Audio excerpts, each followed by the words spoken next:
Okay, frogs, so here's what you guys have going on today. You are listening to the directions right now for our e-learning day. You will need a piece of scratch paper to keep your notes on, and I would keep that near organized and close to you the entire time. The second piece here is you'll open up the Nearpod student login, and then you're going to put this code in. It's all caps. Join it. Oop. There it goes.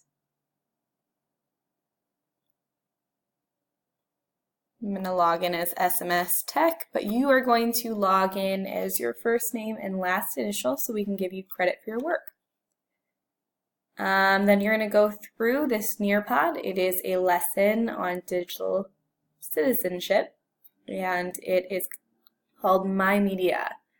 I think you guys will be kind of surprised today about the results of this, and you might even show it to your parents, ask them to go through the same steps, and maybe compare results, because I found even this lesson was surprising for me as well.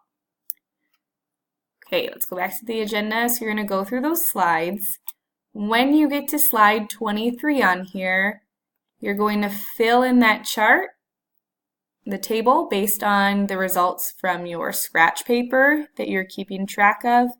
And then you're going to go ahead and submit that on this third link here. So I'll open that up, show you guys what that looks like. There are 2 steps here. And in the blue, you will see what I'm looking for with grading on both these steps. This is going to be worth 20 points total, so please do your best to work on this, because this will be going into the grade book, and we want to show that it's an accurate representation of what you can do with this. This is what your SNP may look like. You are going to have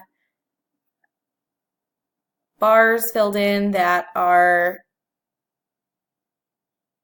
specific to you. So it's not necessarily going to look exactly the same. What I did here, though, to make these look a little bit better is I colored them in, and then I used the eraser tool to clean up the edges there. So that's a little tip for you as well. Your responses on the Nearpod are also going to go towards your grade for today, so please be thoughtful and take your time in really thinking through each of the questions and writing with complete sentences, spelling and grammar kept in mind as well. Let's go back to our agenda. So those are the 3 things. If you find that you are having some trouble, you need some help, you have a question, you can go ahead and click on the help discussion. The help discussion, just like last time, you'll post your questions here, and then I will be checking this periodically, but your classmates can also answer those questions as well. So this is how we will communicate on Flex Days. I cannot answer your questions through messages, just purely because of the volume of questions that would come in. It's super helpful for questions to be posted here, so then other students can answer them, and you probably have a question that is similar to someone else's. So post here, take a look here if you're having any questions, review the screencast if you need to, but that should all be helpful to completing today's assignments. So that's where you'll find everything. I think you guys will find the results very interesting to the Nearpod today. All right, I wish you guys best of luck and hope you have a great Flex Day.